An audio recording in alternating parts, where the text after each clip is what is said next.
Bienvenidos a esta sesión de la mano de la Universidad Internacional de La Rioja, la UNIR, la Universidad en Internet y el sindicato JUPOL, una sesión en la que abordaremos la perfilación criminal y el análisis de conducta. Para guiarnos a través de este tema tan apasionante, contamos con un ponente extraordinario. Él, además de ser el coordinador del máster universitario en esta casa de investigación criminal, cuenta con más de 3 décadas de experiencia en la aplicación de la psicología y la criminología en la investigación criminal. Es además famoso por ser el creador de la sección de análisis de la conducta en la Policía Nacional y del método Vera de perfilación criminal. Buenas tardes, Juan Enrique. Hola, muy buenas tardes. ¿Qué tal? Buenas tardes. Pues nada, me meto en harina porque además tampoco tenemos mucho tiempo, así que gracias Borja.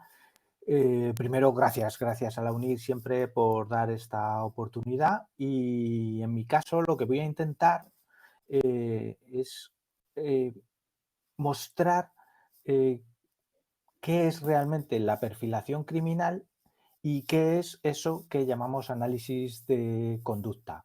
Eh, Vamos a ver que no es lo mismo y que tendemos a confundir una cosa con otra. Pero sobre todo el enfoque que le quiero dar, y espero conseguirlo con la estructura que he realizado, el enfoque que quiero dar es ilustrar de qué manera el análisis de conducta, incluida la perfilación criminal, es útil, puede servir, añade valor, es una herramienta muy importante a considerar cuando estamos hablando de investigar delitos graves.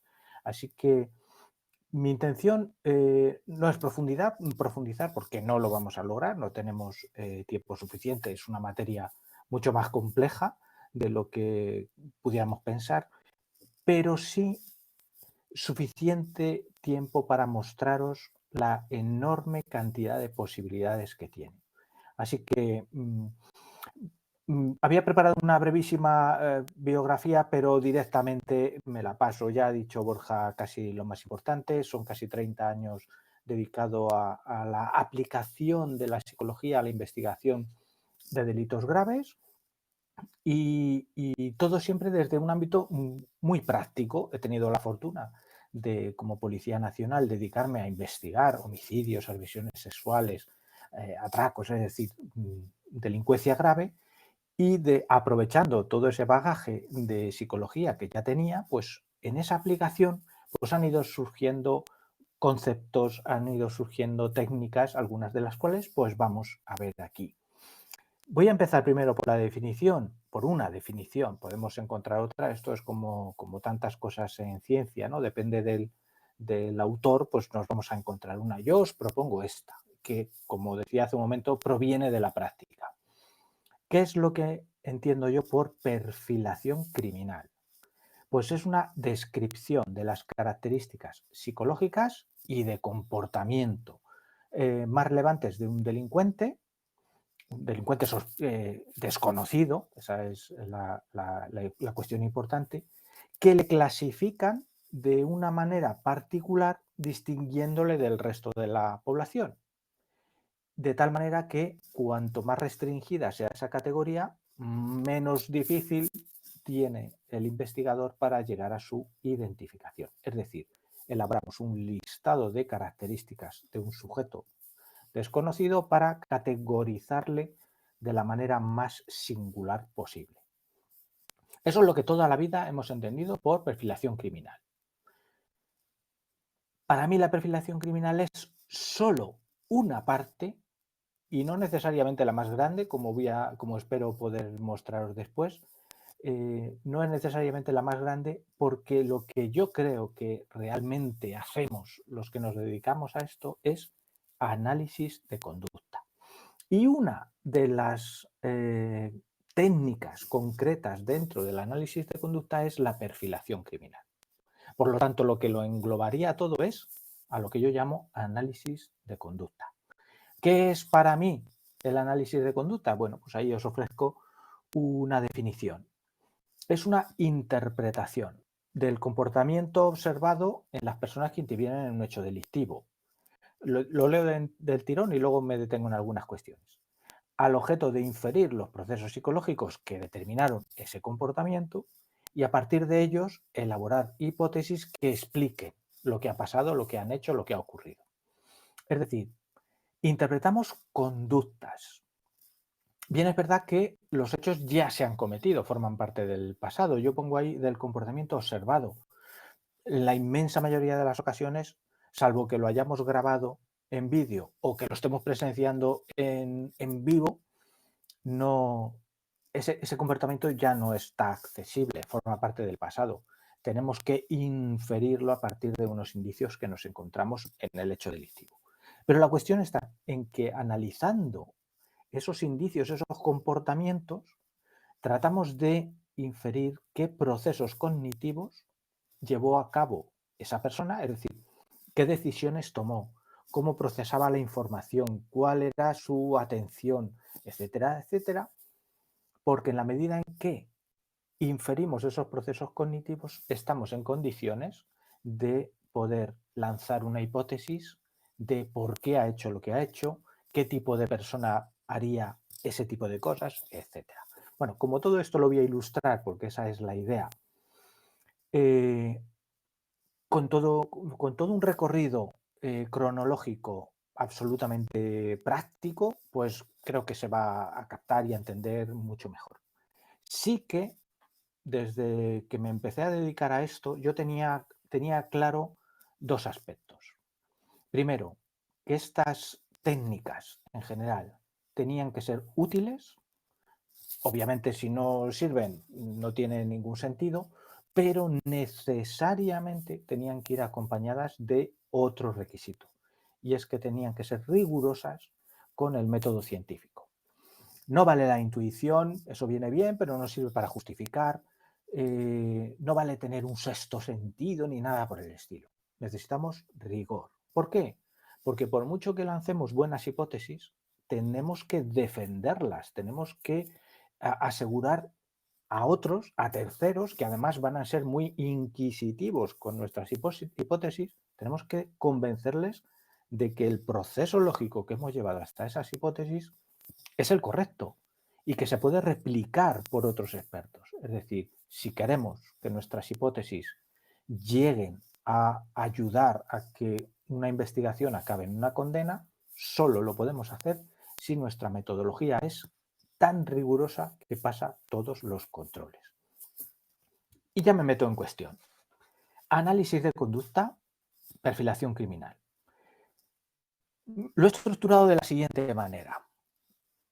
Imaginaros que se ha producido, nos encontramos un cadáver, una muerte a todas luces violenta, y no sabemos qué ha pasado, ni mucho menos quién ha podido cometer ese hecho. ¿De acuerdo? Bueno, pues lo que yo os voy a intentar mostraros es cómo durante todos y cada uno de los procesos de esa investigación, desde que se tiene conocimiento del hecho hasta que el presidente del tribunal da el martillazo y se acaba el juicio oral, en todas las fases de ese largo proceso, el análisis de conducta puede aportar y puede añadir valor a esa investigación, ¿vale? Para que veáis que no es solo perfilar criminalmente a un desconocido. Así que imaginaros que hemos encontrado un cuerpo, la muerte tiene toda la pinta de ser una muerte violenta, y qué podemos aportar los analistas de conducta. Pues bueno, y voy para atrás, que me he lanzado demasiado deprisa. Imaginaros que tenemos conocimiento de ese cuerpo porque alguien nos ha llamado por teléfono, alertando de esa presencia. Ha llamado a los servicios de emergencia por teléfono y comunica la presencia de un cuerpo en esas circunstancias. Es decir, antes de que vayamos a hacer la primera inspección ocular, a comprobar si es verdad lo que nos acaban de comunicar, ya tenemos una llamada telefónica.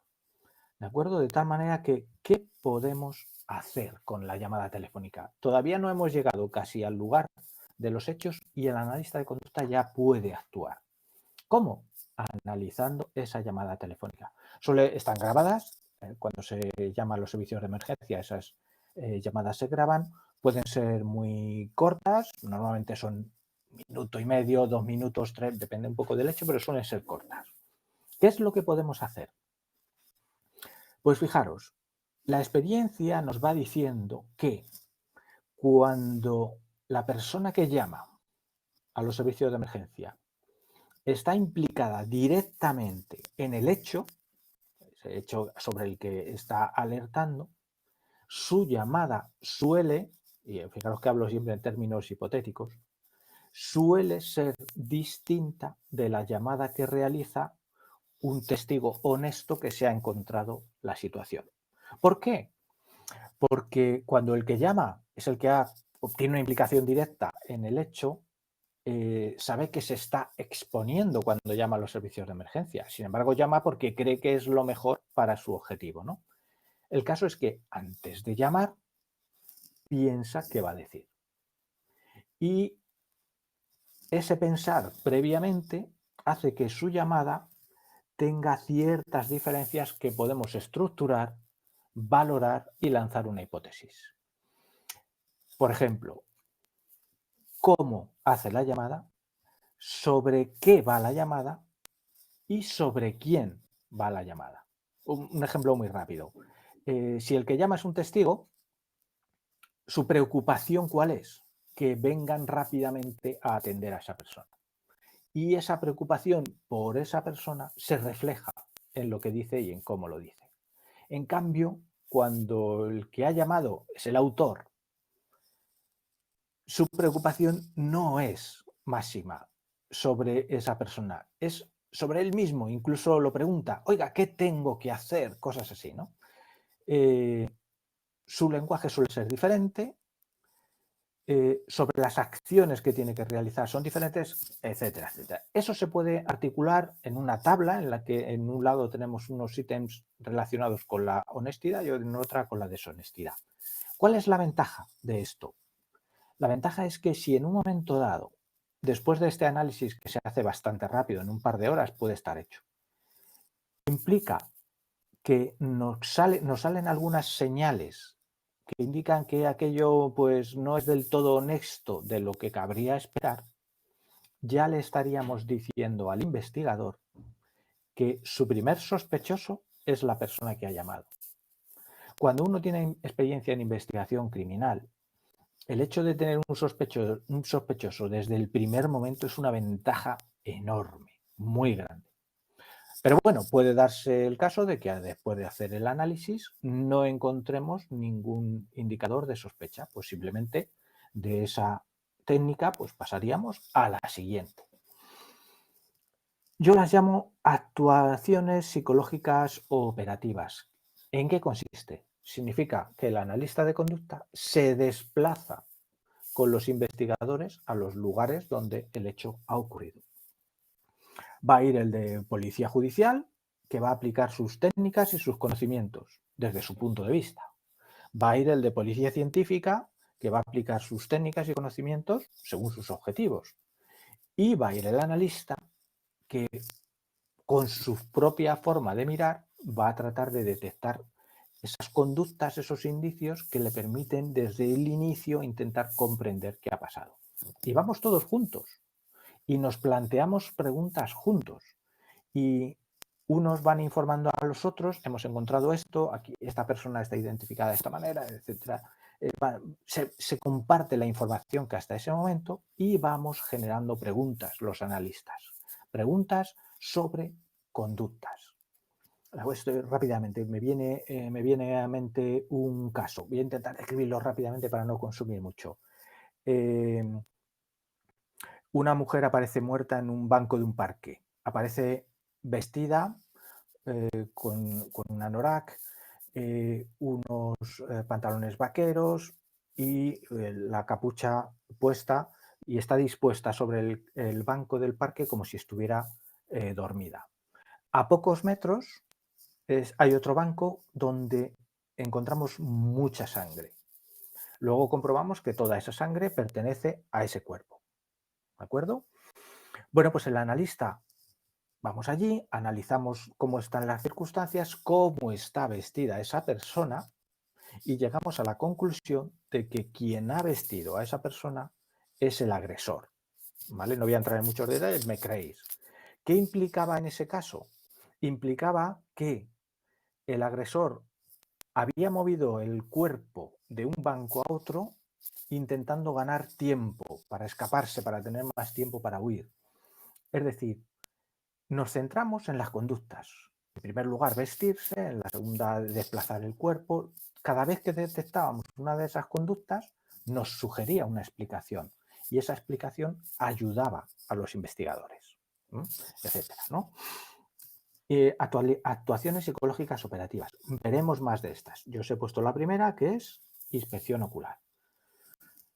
Imaginaros que hemos hecho la inspección ocular, hemos hecho el análisis de la llamada a los servicios de emergencia y seguimos sin tener ningún sospechoso. No tenemos ni idea de quién puede haber sido el autor de ese homicidio, que ya sabemos que es un homicidio.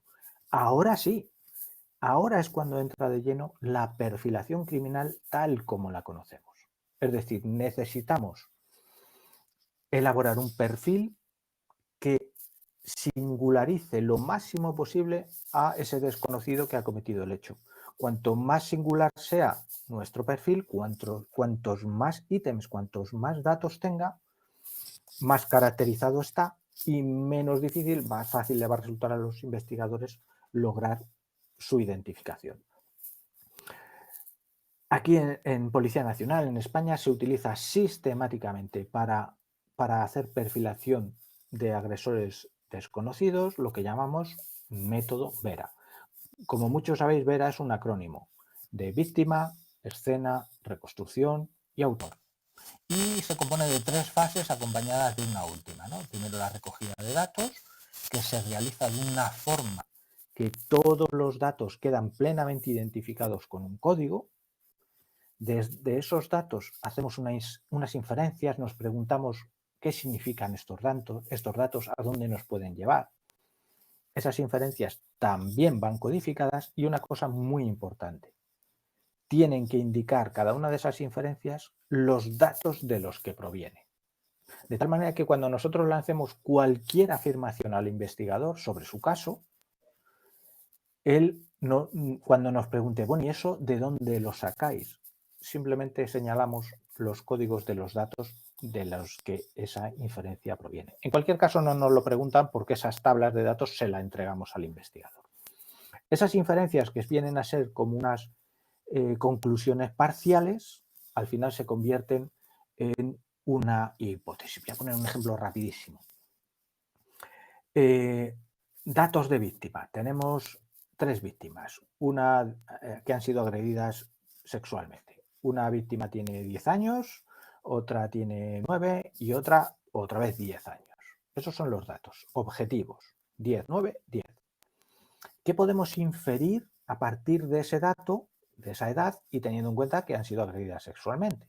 Pues podemos inferir, por ejemplo, que este agresor elige víctimas, personas inmaduras fisiológicamente para tener relaciones sexuales.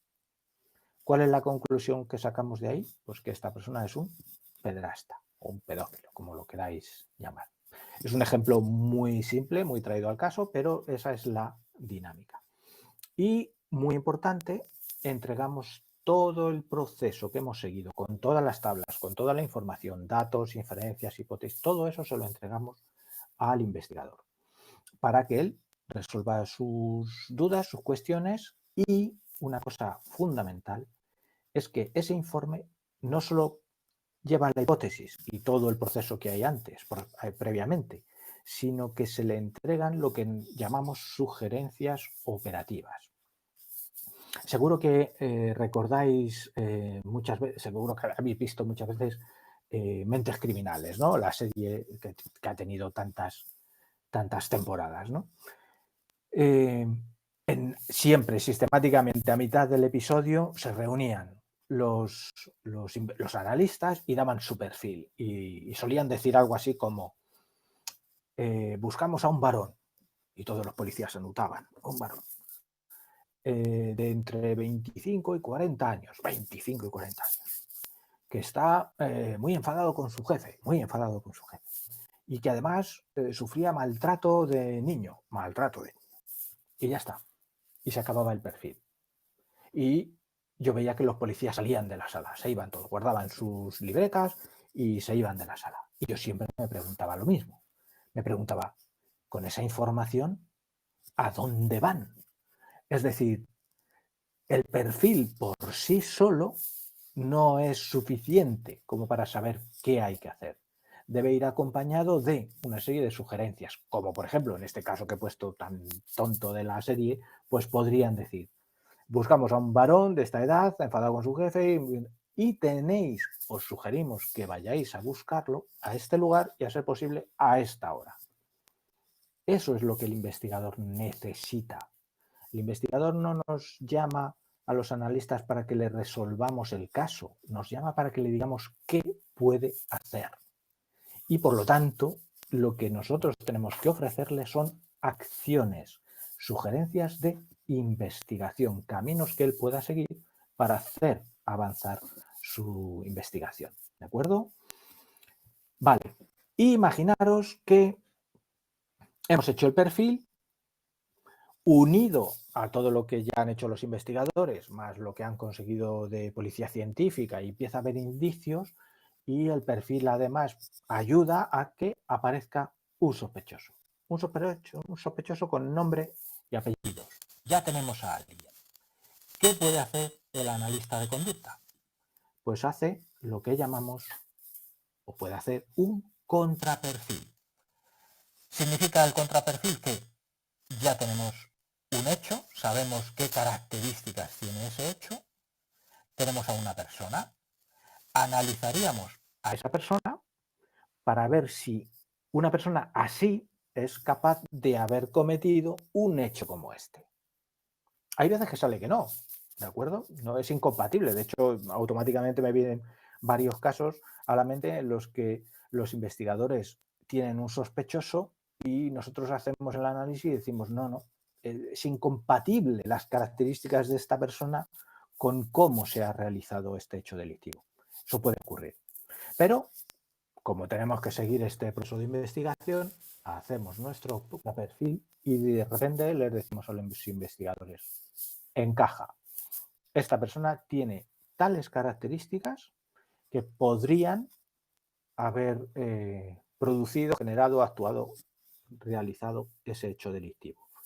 Vamos sumando todo lo que lo hacen los investigadores, van sumando sus pesquisas más los indicios que proporciona policía científica o la criminalística en general y lo que le aportan los analistas de conducta. De tal manera que ya tenemos un sospechoso que tiene muy buena pinta. Decimos, este sospechoso es un sospechoso potente y encima ya tenemos indicios suficientes como para pasar a la siguiente fase. Volvemos a las actuaciones psicológicas operativas. De entre todas estas, ahora interesa la detención. La detención la hace, obviamente, el investigador. ¿Qué pinta en la detención el analista de conducta? Pues el analista de conducta está allí en segundo plano y está observando cuáles son las reacciones conductuales, porque son las únicas que vemos las reacciones del individuo cuando es detenido. Porque esas reacciones normalmente son muy espontáneas. Sorpresa, miedo, frustración, ira, de todo, ¿no? Hay muchos detalles que en esa situación, que además vamos a grabar para poder analizar posteriormente con tranquilidad, esas reacciones pueden ser muy, muy importantes. Así que, es más, antes de llegar a la detención, se me pasaba. Preparamos con el investigador cómo debe ser realizada esa detención. Es decir, ¿vamos por la mañana o vamos por la noche? ¿Lo hacemos de un modo discreto o lo hacemos con toda la parafernalia, uniformes, vehículos? ¿Lo hacemos en su casa o en su puesto de trabajo? Es decir, preparamos en busca de unos objetivos los más interesantes para la investigación, cuál debe ser el mejor modo y el mejor momento para realizar esa detención. Y luego vamos con ellos y se produce la detención. Ya tenemos hasta un individuo detenido. ¿Qué es lo que corresponde hacer ahora? Mientras los demás siguen haciendo sus análisis en el laboratorio, científica va preparando, va consiguiendo otros datos físicos, vamos a preparar la toma de declaración. Y el analista es el que dice, junto con el investigador, cuándo es el mejor momento, qué preguntas se le van a mostrar, qué uso se va a hacer de la evidencia de la que se disponga, bueno, más que evidencia, de los indicios de los que se disponga, ¿se le van a enseñar o no se le van a enseñar? ¿Es bueno enseñárselos? Y si es bueno enseñárselos, ¿en qué momento sería mejor enseñárselos? ¿Quién va a hacer el interrogatorio? Etcétera. De tal manera que normalmente, esta es una parte muy potente para los analistas de conducta, nos organizamos de la siguiente manera. Voy a acelerar un poquito. Los analistas de conducta están presentes en el interrogatorio, pero no están haciendo el interrogatorio, están en la sala de al lado. Tienen un ordenador que está conectado mediante una red local con el ordenador que tiene el interrogador. Ese ordenador tiene una cámara de tal manera que enfoca al sospechoso. Y en tiempo real, el interrogatorio es visto y analizado por los dos analistas, siempre trabajamos un mínimo de dos. De tal manera que según vamos viendo cómo se va produciendo ese interrogatorio que ya teníamos preparado, podemos estar chateando con el interrogador, ofreciéndole sugerencias o respondiendo sus dudas. De tal manera que le podemos decir, no toques ese tema, déjalo para más tarde o tócalo ahora, hazle esta pregunta exacta. Nos compartimos un código para que esa comunicación sea muy efectiva, de tal manera que en vivo ese interrogatorio se convierte en algo que ya no solo depende de la habilidad de un interrogador, que normalmente es el investigador, sino que tiene el apoyo de dos analistas con experiencia que van sugiriendo sobre la marcha cuál es el mejor recorrido para ese interrogatorio. Y además queda grabado. De tal manera que cuando la declaración termina, los analistas van a analizar esa declaración fotograma a fotograma y le van a devolver un informe detalladísimo al investigador donde se valoran no la honestidad y la deshonestidad, sino en qué momento concreto y ante qué temas, ante qué preguntas, ante qué afirmaciones podemos estar hablando de honestidad o deshonestidad. ¿Vale?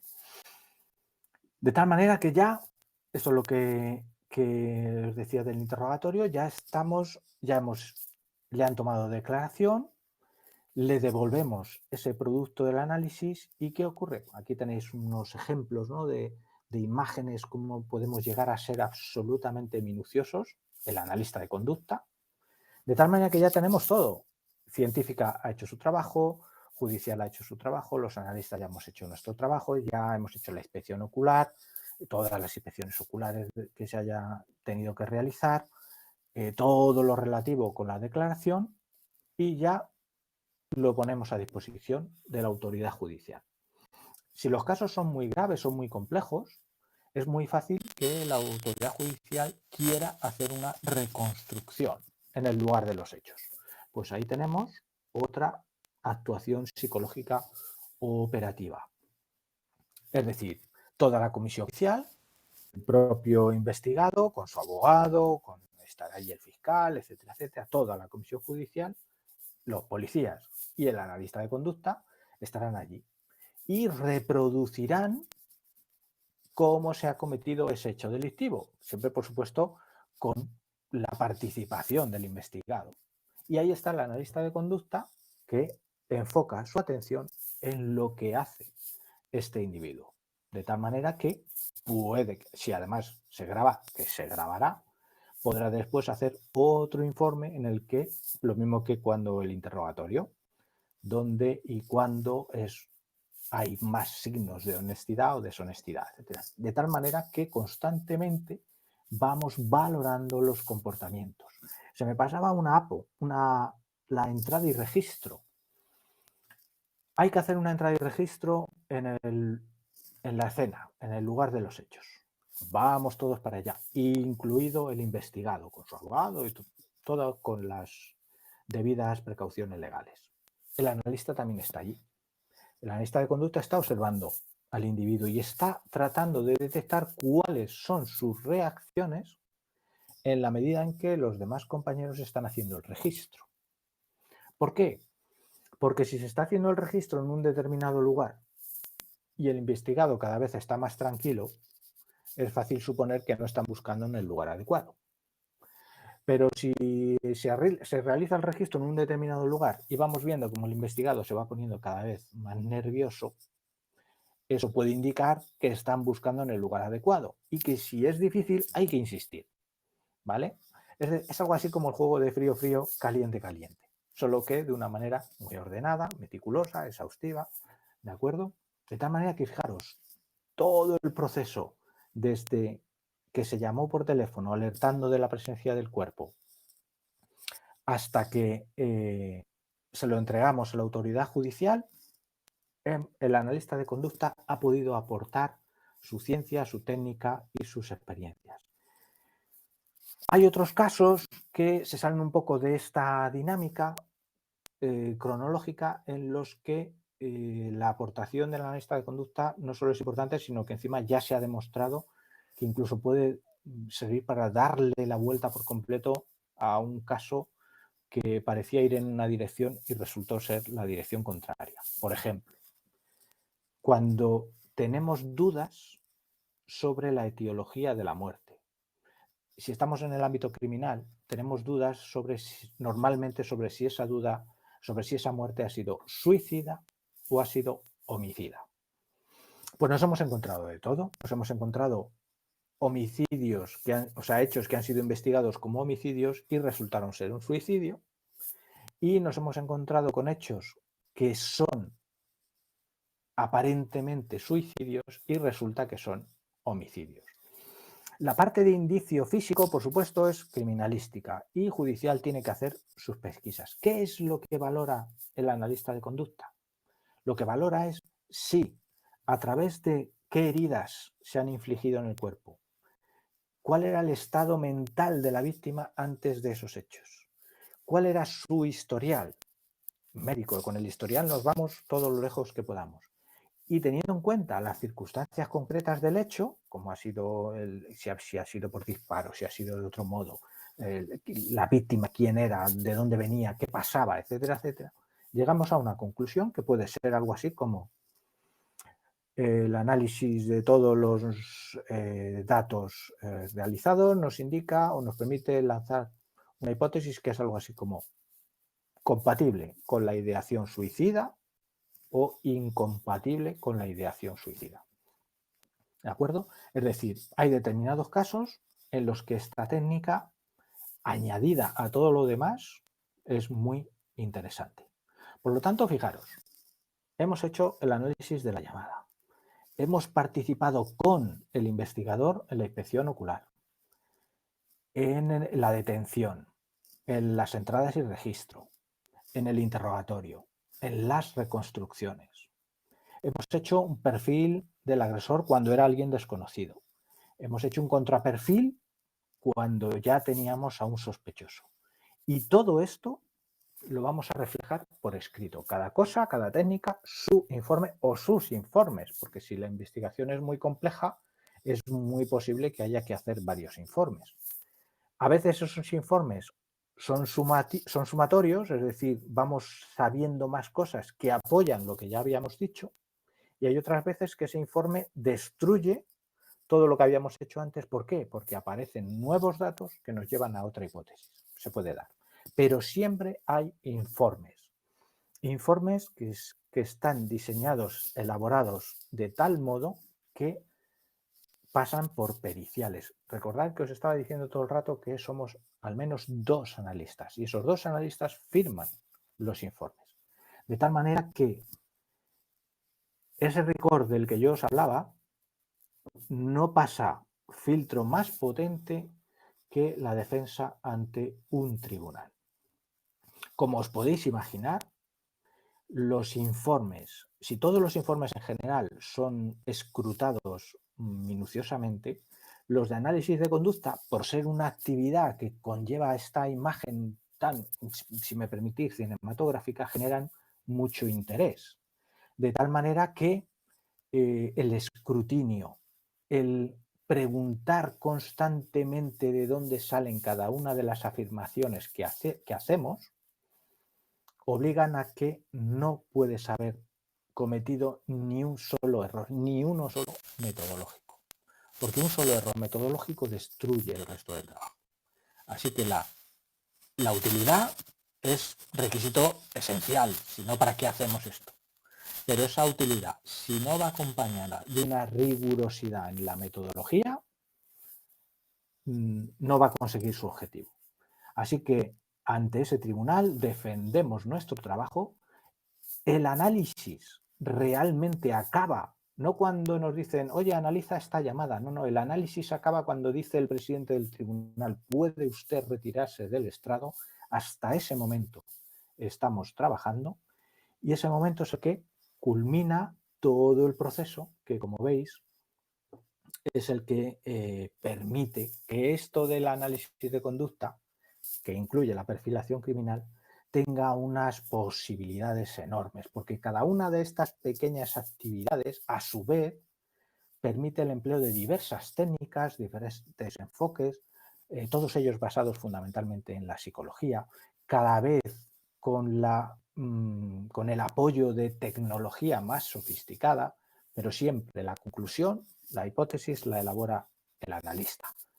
Con lo cual, bueno, mi idea era esta, mostraros todas las posibilidades, aunque sea de esta manera así tan ligera, porque cada una de esas técnicas por sí sola daría para mucho, pero espero haberos cambiado un poquito esa imagen de lo que es la perfilación criminal, que es un proceso mucho más complejo de lo que generalmente estamos acostumbrados a considerar.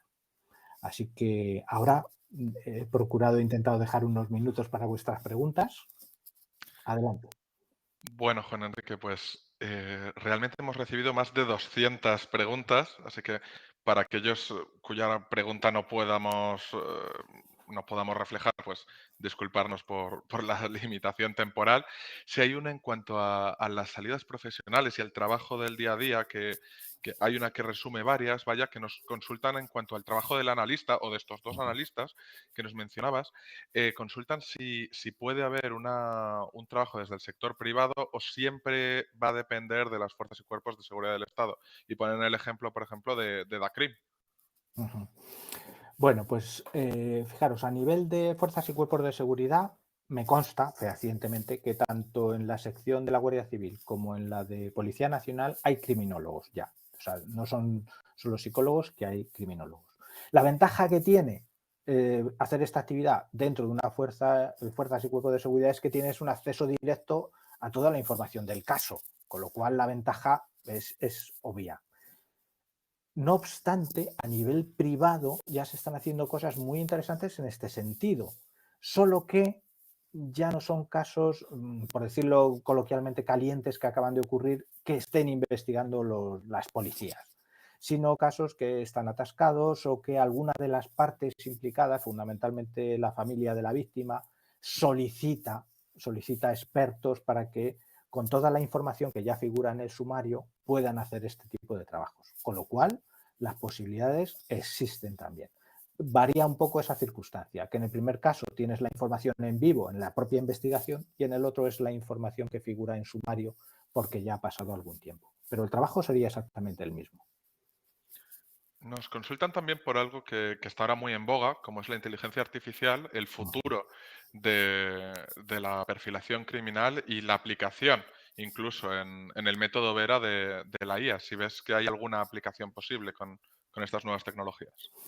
Sí, de hecho ya se están utilizando porque cuando, por ejemplo, hablamos de todos estos análisis de comunicación no verbal, ya hay tecnología que nos ayuda en ese sentido. ¿Por qué? Porque hay técnicas ya informáticas y aparatos que nos permiten detectar más indicadores de los que el ojo humano es capaz de detectar. Con lo cual tenemos ahí un apoyo muy importante. Eso sí, vuelvo, como dije antes, la decisión la toma siempre el analista. no es exclusiva del algoritmo. El método Vera está trabajando actualmente en ese sentido. Es decir, de hecho, hay un experto en inteligencia artificial y estamos viendo de qué manera podemos integrar todas esas posibilidades en ese proceso lógico que supone ir desde los datos a la hipótesis, para que no se nos escape nada, para que los sesgos estén lo más controlados posible. O sea que sí, es una realidad que pronto esperemos que se materialice. También nos consultan, porque cuando hablamos de estos casos, muchas veces imaginamos casos muy grandes, casos muy importantes, en cuanto a la implantación o a la utilización del método Vera en casos más pequeños o incluso en comisarías locales, con policías locales. ¿Existe esa Sí, realidad? sí, por supuesto. El método Vera se puede aplicar a cualquier tipología delictiva en la que haya una interacción entre humanos.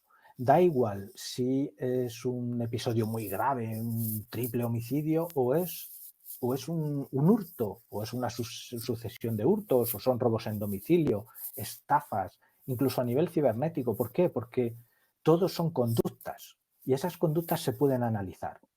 En cualquier caso, fijaros, hay una opción del método Vera que se llama un Vera básico, que es el que se ocupa solo de la fase de datos. Sea cual sea el delito que se esté investigando, estructura todos tus datos en función de los 4 pilares. Aunque después no vayas más allá con las inferencias y las hipótesis, porque no sea necesario, pero de esa manera tienes toda tu información del caso objetivada. Y eso te va a permitir una investigación mucho más controlada, mucho más exhaustiva, sin que pierdas información y sobre todo controlando tus propios sesgos, que son muy importantes. Correcto. Por los tiempos en los que vamos, voy a intentar hacerte un par de consultas Vamos, más. vamos. Em, estas técnicas, la aceptación en los procesos judiciales, en los juzgados en España, ¿es completa? ¿Se encuentra con escollos importantes?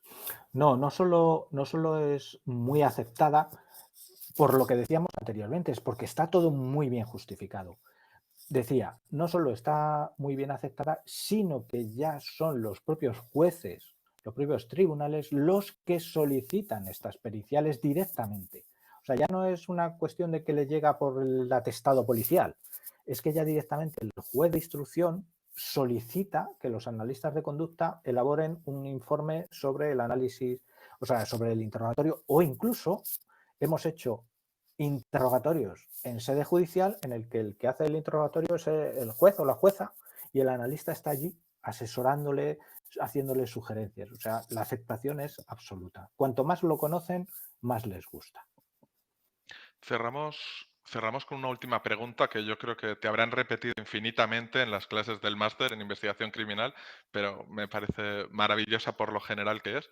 Y es en cuanto al criminal, el perfil que tiene, ¿se ha desarrollado a través de su entorno, de sus influencias, o nace? Y entiendo aquí que nos metemos en trastornos narcisistas o psicopatías. Bueno, es una respuesta, es una pregunta muy fácil de hacer, es difícil de responder, pero si me voy a ceñir al minuto y medio que queda, necesariamente hay que decir que es una confluencia. Todos partimos con unos intervalos, un mínimo y un máximo, que es lo que marcan nuestros genes. En todo, en lo físico, en lo conductual, en lo relativo a la salud, en cuanto a nuestras capacidades, etc. Un mínimo y unos máximos. Y ese mínimo y máximos, ese intervalo lo llevamos a nuestro entorno. ¿Dónde nos hemos criado? ¿Con quién? ¿Qué hemos comido? Si ha habido drogas, la contaminación, nuestro grupo de iguales, todas las influencias van a hacer que esa predisposición genética se active o no se active. Se active en mayor grado o se active en menor grado. Es decir, no lo podemos separar. Somos la unión de lo que ya traemos en nuestro bagaje, ese equipaje genético que todos traemos, Ujú. y el entorno en el que nos vamos a desarrollar. O sea, no se pueden disociar. Muy bien. Muchísimas gracias, Juan Enrique, por tu asistencia a esta sesión. Muchas gracias a todos los asistentes. Eh, Volveremos a repetir porque se nos han quedado cientos de Madre mía, preguntas madre mía. en la bandeja de entrada, vaya. Nuestra compañera, no obstante, en el chat os está dejando la información tanto del máster como del área de ciencias de la seguridad de la universidad. estaremos encantados de recibiros y desde luego os vemos en las clases. Muchas gracias. Es un privilegio siempre compartir con vosotros y con vosotras. Un saludo.